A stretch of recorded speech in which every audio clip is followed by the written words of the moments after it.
Assalamualaikum, hai, ketemu lagi di Dian Novitasari Channel di Inspirasi Budi. Jangan lupa subscribe, like, share, and komennya. Terima kasih. Hari ini kita melanjutkan membahas materi kelas 4, tema 8, subtema 2, pembelajaran 3, halaman 85. Silakan disimak ya.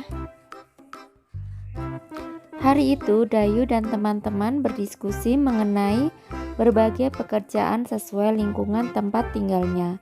Mereka juga berdiskusi mengenai pekerjaan yang berkaitan dengan kegiatan ekonomi. Dayu bercerita bahwa dia dan ayahnya pernah berbincang dengan seorang bapak yang pekerjaannya menjadi badut. Bapak itu bernama Pak Andi.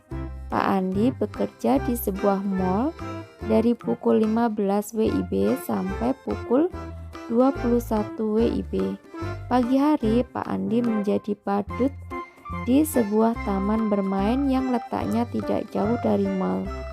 Sampai akhirnya pembicaraan Dayu, ayah Dayu dan Pak Andi berlanjut dengan bertukar alamat.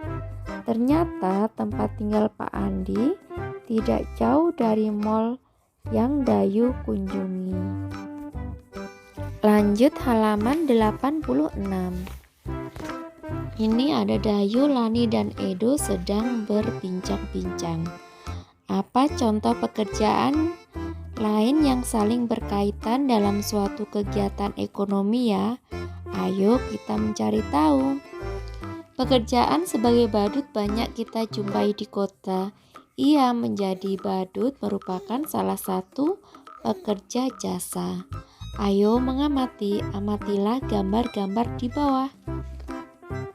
Nah, ini ada gambar kegiatan ekonomi dari produksi buku atau membuat buku, terus didistribusikan bukunya tersebut, kemudian dikonsumsi oleh konsumen. Lanjut halaman 87. Ingatkah kalian kegiatan ekonomi? Kegiatan ekonomi terdiri atas produksi, distribusi, dan konsumsi. Jawablah pertanyaan-pertanyaan berikut. Nomor 1, apakah yang dimaksud produksi dan produsen? Produksi adalah kegiatan menghasilkan barang dan jasa, sedangkan produsen adalah pelaku kegiatan ekonomi yang menghasilkan barang atau jasa. Nomor 2, apakah yang dimaksud distribusi dan distributor? Distribusi adalah kegiatan menyalurkan barang dan jasa. Barang dan jasa tersebut didistribusikan dari produsen kepada konsumen. Sedangkan distributor adalah pelaku kegiatan ekonomi yang menyalurkan barang atau jasa dari produsen ke konsumen. Nomor 3, apakah yang dimaksud konsumsi dan konsumen? Konsumsi adalah kegiatan menggunakan barang dan jasa.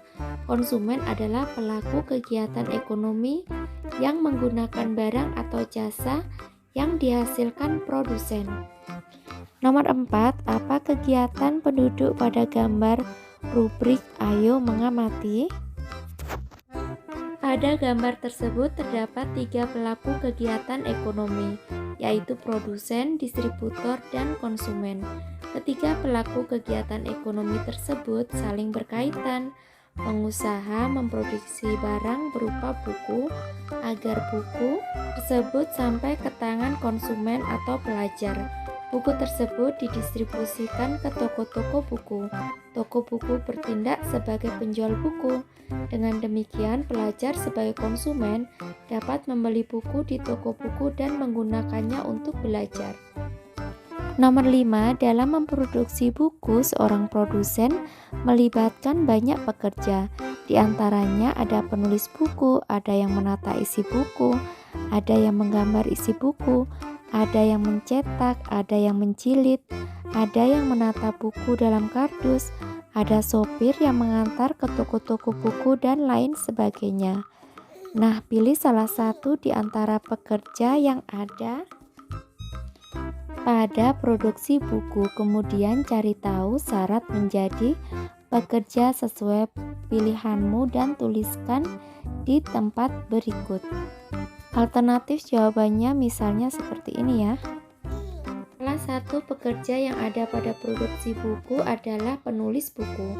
Untuk menjadi penulis buku, kita harus memenuhi syarat seperti di bawah ini, yaitu rajin membaca dan menulis, kreatif, berwawasan luas, disiplin, dan fokus pada bidang yang dimiliki.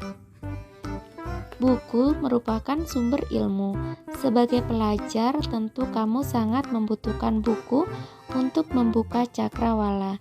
Berbicara mengenai pelajar, tahukah kamu kota yang mendapat julukan kota pelajar? Kota dengan julukan kota pelajar adalah Yogyakarta.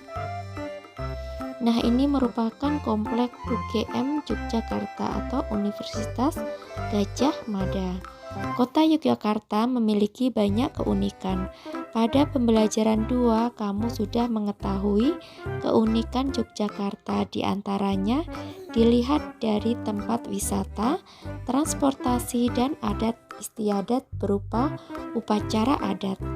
Tidak hanya itu, kota Yogyakarta juga memiliki keunikan di bidang pendidikan.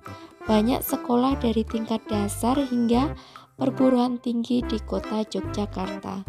Oleh karena itu, banyak orang dari daerah lain, bahkan dari mancanegara, datang ke Yogyakarta untuk belajar. Tahukah kamu perguruan tinggi di Yogyakarta yang sangat terkenal? Perguruan tinggi itu adalah Universitas Gadjah Mada yang disingkat UGM. Selain UGM, masih banyak lagi perguruan tinggi di Yogyakarta seperti Universitas Negeri Yogyakarta, Universitas Ahmad Dahlan, dan Universitas Muhammadiyah Yogyakarta. Karena banyak perguruan tinggi di Yogyakarta, banyak orang yang bekerja sebagai dosen atau guru. Lanjut halaman 89. Bagaimanakah karakteristik pelajar di kota Yogyakarta? Saat ini daerah Yogyakarta sudah dihuni banyak suku bangsa di Indonesia seperti suku Jawa, Sunda, Batak, serta etnis Tionghoa. Oleh karena itu, karakteristik pelajar yang ada di Yogyakarta beragam. Di sekolah, setiap pelajar harus bisa menghormati keragaman karakteristik, di antaranya mau berteman dengan anak dari daerah lain tanpa memandang agama maupun sukunya. Begitu juga saat di lingkungan tempat tinggal, para pelajar dari berbagai daerah yang tinggal di satu lingkungan harus hidup rukun. Manusia harus hidup rukun di tengah-tengah perbedaan. Perbedaan adalah karunia Tuhan.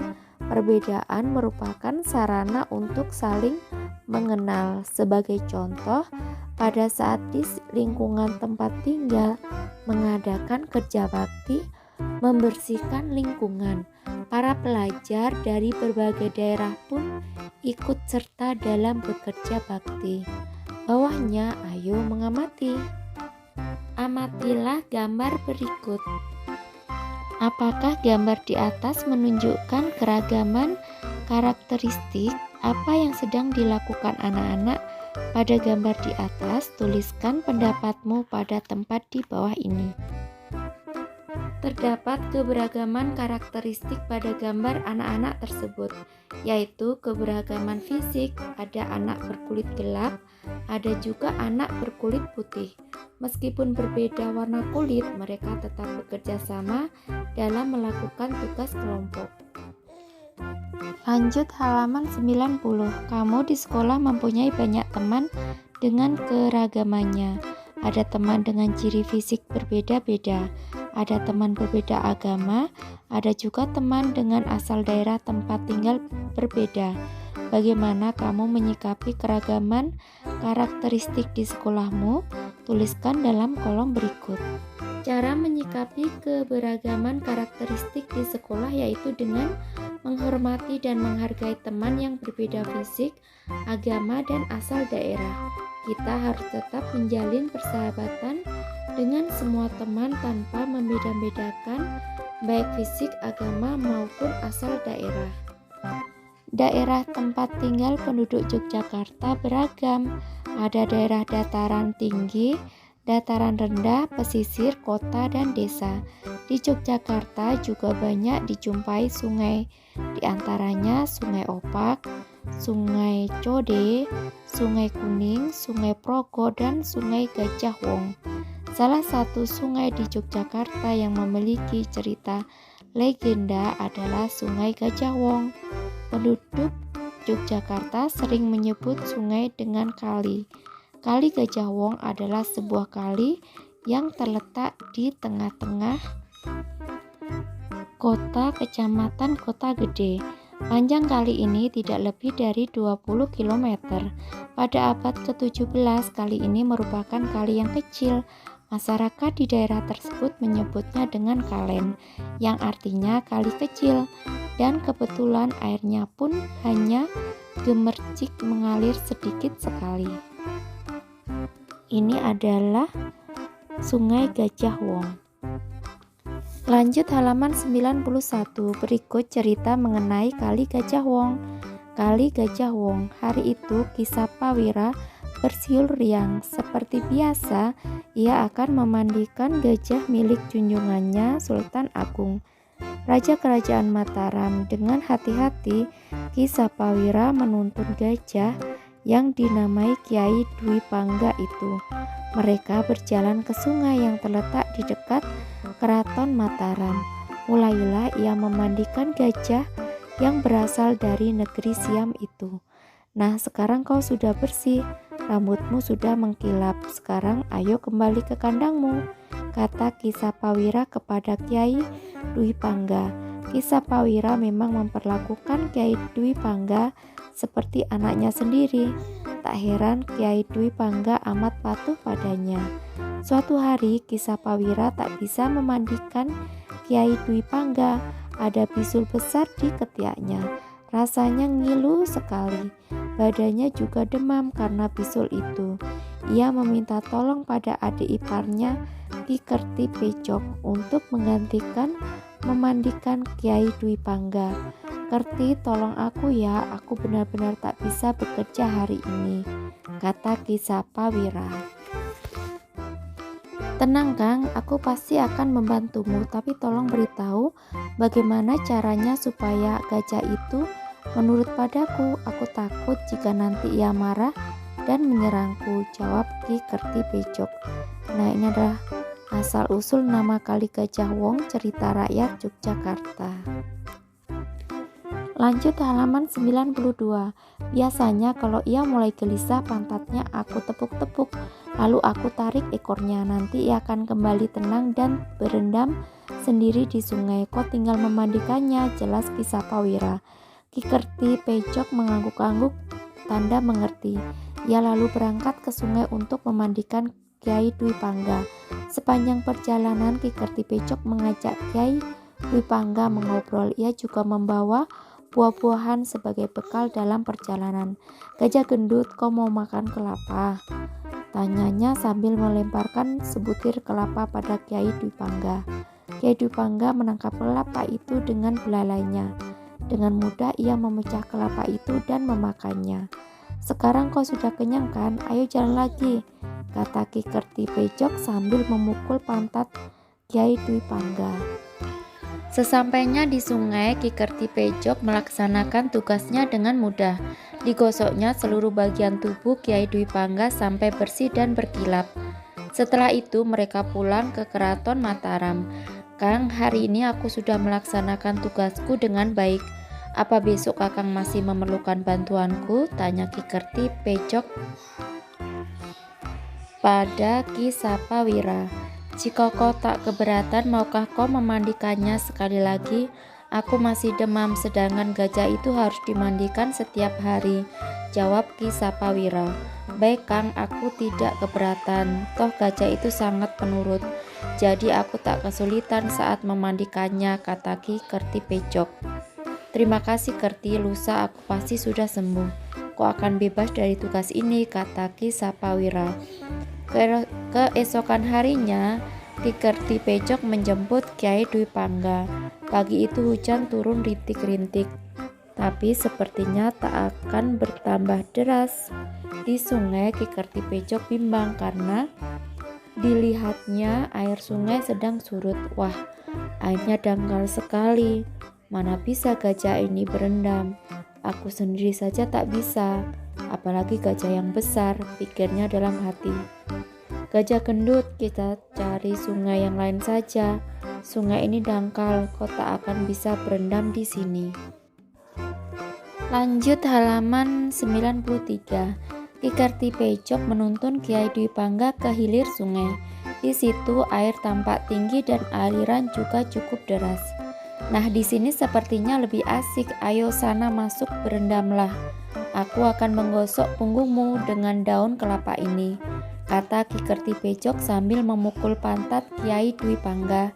Sambil memandikan Kyai Dwi Pangga, Ki Kerti Pejok berpikir dalam hati, sebaiknya aku beritahu Kakang untuk memandikan gajahnya di sini.